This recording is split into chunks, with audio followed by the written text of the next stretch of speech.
Roblox now has a built-in setting to change text size inside the app or games. However, you can also change the text size on your mobile device, which will automatically adjust how Roblox text appears.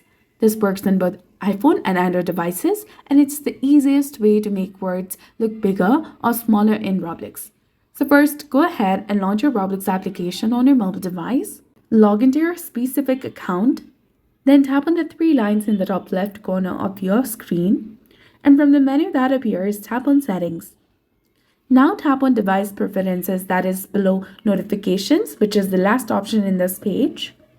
Here you need to simply scroll down, and here you will see the option of text size in the bottom of the screen below the reduce motion option. You can use this slider to either make the text size bigger or smaller, according to your choice. You can see that as I increase the slider, the Roblox text becomes more and more closer and bigger.